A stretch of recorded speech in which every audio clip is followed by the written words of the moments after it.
Cette sortie, est-ce le meilleur moyen d'enterrer l'OM? À cette question, deux chroniqueurs ne sont pas d'accord.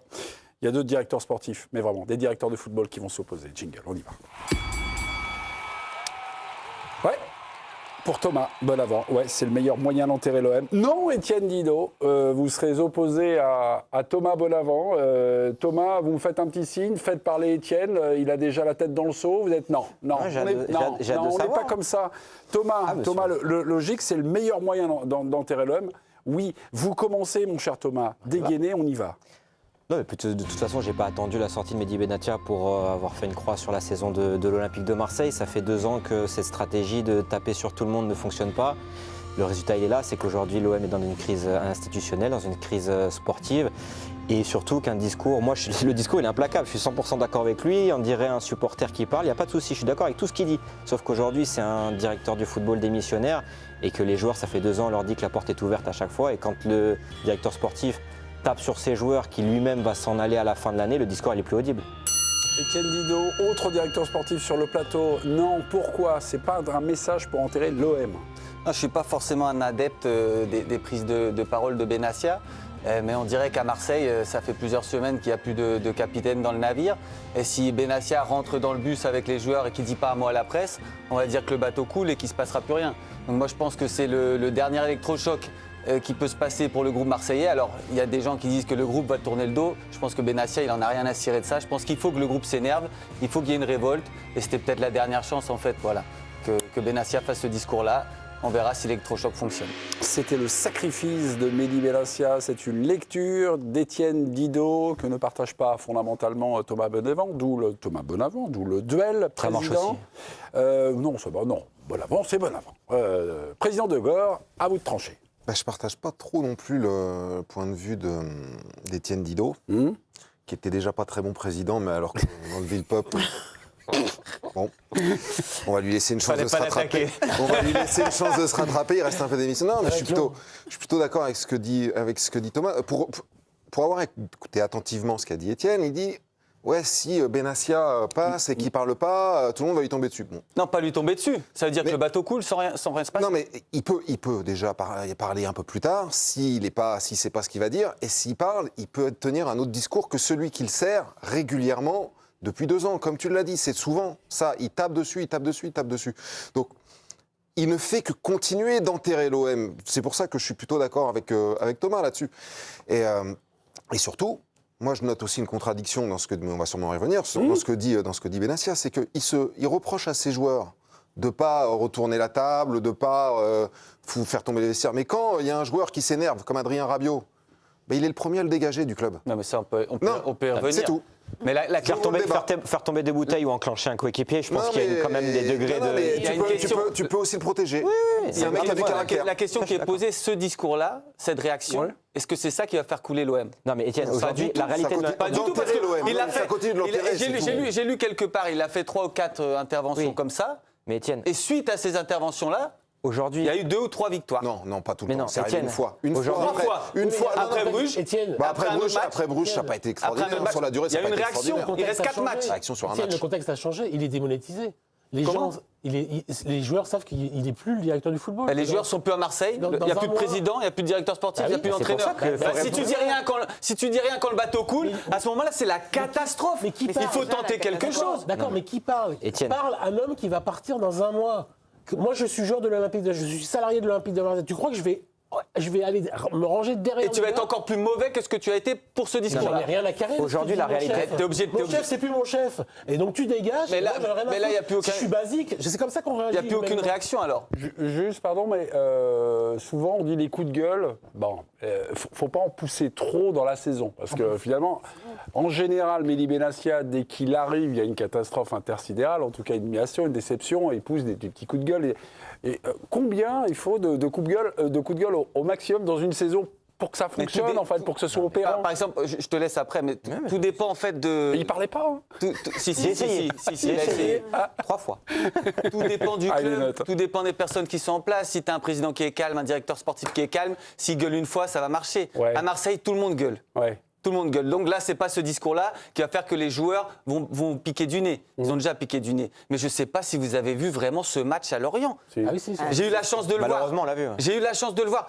Mais franchement, j'ai très rarement vu une équipe mener 2-0, avoir une chance de se qualifier en Champions League et faire une deuxième mi-temps comme ça. Je te jure, je ne pouvais pas y croire en voyant le match. Je ne pouvais pas y croire. Donc Benassia, qu'il ait une réaction comme ça, alors que je ne suis pas un adepte de ces discours chauds, en général, mais franchement, je trouve ça bien. C'est un minimum. Moi, j'aurais explosé comme lui, alors peut-être différemment, mais ils ne peuvent pas faire ça. C'est la voix du peuple. Étienne, En fait, il fait que la traduction de la voix du peuple. Il le fait peut-être souvent. Thomas Bonavent, C'est qu'aujourd'hui, Mehdi, il se sent trahi par tous ces joueurs-là, par des joueurs qu'il a fait venir. Il a donné une chance, par exemple, à Imad Abdelli.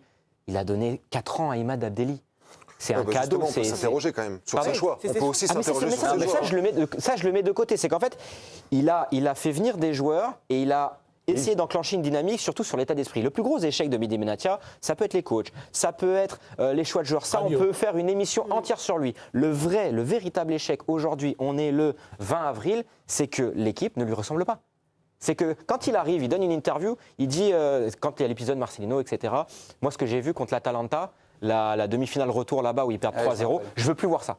Ça, c'est une équipe qui ressemble plus à l'Olympique de Marseille. On est 2 ans plus tard, l'équipe, c'est encore pire que ça. Donc aujourd'hui, le plus gros échec de l'OM, c'est qu'il n'a pas une équipe qui lui ressemble. Et du coup, aujourd'hui, la réalité de l'OM, c'est que c'est les joueurs qui décident de tout.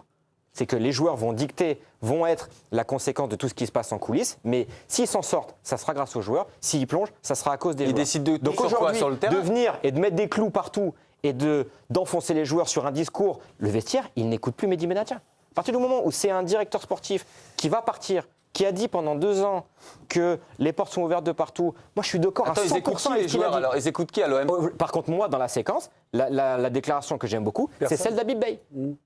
C'est Beye aujourd'hui qui doit incarner ça. Mais il écoute Beye, les joueurs. Pardon? Il l'écoute Beye, les joueurs. Mais ça se chose parce que c'est lui, il incarne l'actualité de l'OM. Un gars qui va être encore là. Mehdi Benatia, tu crois qu'il sera là? Tu crois qu'il sera là? Parce que Mehdi Benatia, s'il avait dit à ma courte, je reviens, mais on dit à personne que je pars à la fin de saison, c'est différent. Là, le discours publiquement, c'est que je me casse, donc il est plus audible. Thomas, on fait rentrer Siali? Non. Moi, je suis là alors. J'arrive en retard, mais j'aurais dû en retard. Elle arrive à la fin, elle prend son ticket, elle attend comme tout le monde. Siani. Non, mais j'écoutais avec attention ce que disait Thomas, mais Beye, c'est le choix de Benatia. Tous les joueurs, c'est les choix de Benatia. Débat, ça. Et si, parce que tu disais, l'équipe ne lui ressemble pas. Donc en fait, c'est un constat et un aveu d'échec qu'il vient de faire devant tout le monde. Mais pour moi, Beye, il a exclure du débat en fait. Bah pourquoi? Pour moi, sur ce qu'affiche. On n'est pas sûr qu'il va rester déjà. Parce qu'avec les résultats qu'il fait, et si la Marseille n'est pas qualifiée, donc son discours, il ne peut pas être plus audible que celui de Mais aujourd'hui, le vestiaire, il est traumatisé. Benatia. Depuis le Trophée des Champions, depuis Bruges, aujourd'hui, on a un vestiaire qui est traumatisé. Oui. L'échec de Beye, il n'est pas parce qu'il a mis deux milieux de terrain. Parce qu'il n'a pas réussi à remettre la tête Thomas, Habib, lui aussi a une colère, mais on va dire plus froide. Moins Robert De Niro, plus Habib Beye. Il envisage quoi? Si ça continue comme ça, je vais lancer les minots. C'est le retour des minots, on y va. Habib Beye. Ce soir, j'estime qu'il y avait des joueurs qui avaient la possibilité de marquer aussi de leur empreinte cette fin de saison. Cette opportunité n'a pas été saisie. On a aussi des leaders dans ce groupe qui doivent être des leaders positifs et des leaders constants, et pas que quand c'est facile, quand c'est difficile aussi, ce qu'on n'a pas vu ce soir. Et donc mes prochains choix seront faits aussi en fonction de ça. Et si on doit aller sur les 4 derniers matchs avec des jeunes qui peut-être, eux, ont cette fin de bien finir cette fin de saison, on ira. Et donc on va évaluer ça sur la semaine de préparation de Nice, mais il est hors de question de revoir le visage qu'on a vu ce soir de l'Olympique de Marseille. Moi, je veux bien savoir comment ils recrutent leurs joueurs, parce qu'à chaque fois, on mais là, Habib Beye, là, on est passé à Habib Beye. Il faut avoir une mentalité. Non, mais c'est pas ça, c'est sur les leaders, là, parce qu'on a l'impression qu'il y a. Chacun fait son émission de son côté, vous inquiétez pas. C'est pas le débat. Quand tu recrutes Aguerd en début de saison, c'est bonhomme. Quand tu recrutes Pavard, c'est un finaliste de Ligue des Champions. Pavard, c'est pas un leader dans l'âme. Je veux dire, on le sait. C'est peut-être un bon joueur. Un mec qui a de l'expérience, c'est quand même un mec qui peut s'exprimer, qui peut quand même lever un vestiaire, qui peut lever un groupe. Avoir du charisme, avoir justement. Aubameyang, c'est pas un cadre. Aubameyang, c'est pas un mec qui peut parler, qui peut prendre la parole. Mais non, mais quand tu verras un mec comme Rabiot qui lui avait ouvert. Mais j'en ai marre qu'on ramène Rabiot sur le tapis. Aujourd'hui, l'actualité de Marseille, c'est pas Rabiot, c'est Abdelli qui court pas. C'est des mecs qui courent pas. C'est pas parce que Là, je suis pas d'accord avec toi. Mais ça, c'est la conséquence. Tu peux pas. Je suis pas d'accord. L'actualité de Marseille. Ce qui se passe là. Le président prend la parole. Non, mais l'actualité de Marseille, mais justement, l'actualité de Marseille, c'est Rabiot. Parce que, juste, si tu permets, s'ils avaient pris la défense de Rabiot, et quand je dis il, c'est De Zerbi et Longoria et Benassia notamment, ils auraient un leader dans l'équipe. Oui. Ils l'auraient, le leader dans l'équipe. Et on serait peut-être pas là à se poser la question qu'il y a un manque de leader et qu'il n'y a pas de bouteilles qui volent. Parce que tu dis, entre mettre son poing dans la gueule à un joueur et faire voler des bouteilles, oui, il y a une marge. Mais faire voler des bouteilles, ça ne te fait pas gagner un match non plus. Deuxième point. Quand on dit, est-ce le meilleur moyen d'enterrer l'OM? Parce que c'est ça le débat finalement. Bah oui, c'est le meilleur moyen d'enterrer l'OM. Et là-dessus, tu as raison. Mais je vais donner un autre exemple. Quand il fait avec Klose l'année dernière, où il tape sur la tête de Klose, il est où Klose après? Il joue plus. Il est disparu. Il est transféré. Pourtant, c'est quand même pas le pire des joueurs du monde. Mais si, c'est une stratégie. Là, on parle de la période par rapport à 4 finales qui restent. Ça n'a rien à voir. Tu me parles de Klose, ça n'a rien à voir. Non, arrête de dire que ça n'a rien à voir. C'est une stratégie de management qu'il a conservée d'une année sur l'autre et qui ne fonctionne pas. C'est tout. Et à l'arrivée, il ne peut pas s'étonner que l'OM n'ait pas de résultat. Étienne, est-ce que la confiance d'un groupe, ça s'entretient? Est-ce que la confiance d'un groupe, ça se cultive? Est-ce que, voilà, pardonnez-moi un peu d'insister, à travers cette question, j'imagine que j'ai un peu la réponse. C'est un peu dégueulasse de ma part, mais j'ai l'impression que pendant toute cette saison, avec les déceptions, ils ont élimé un peu plus à chaque déception la confiance des joueurs. Non, mais on voit, de toute façon, des fois on dit oui, ça se passe là-haut, le club est en feu, tout le monde se tire dessus, il y a plein d'événements, Rabiot, il y en a eu plein d'autres, j'en ai oublié. Mais effectivement, ça touche toujours un groupe. Je pense que le groupe, c'est même plus usé. Il y a un autre adjectif qui est plus puissant, sûrement, mais ils n'en peuvent plus. C'est pour ça que moi, ce discours-là... Vous le comprenez. Oui, mais ce discours-là qu'il a eu, c'est pas celui-là qui va changer quelque chose pour moi. En fait, la question elle est là. Est-ce que ce discours-là, il va changer quelque chose? Non, ça fait longtemps qu'il a des discours comme ça. Et du coup, ça fait longtemps que l'homme est mal. C'est pas ce dernier discours. Il n'en peut plus. Du coup, en fait, il se vide. Ben voilà, il se vide complètement. Il dit ce qu'il pense sur ce match-là. Moi, je pensais la même chose que lui sur ce match-là. Donc c'est un coup d'épée dans l'eau parce que pour revenir à Rabiot, c'est plus un coup d'épée dans l'eau, sûrement. Oui. Et moi, je suis d'accord. Mais ça changera pas la donne. C'est pas ce discours-là. Aussi, comme Damien. Quand il est parti, Véronique Rabiot, sa mère, a dit ce sont des dirigeants rattrapés par leur orgueil et dépassés par leurs émotions. Et un an après, on en est toujours là.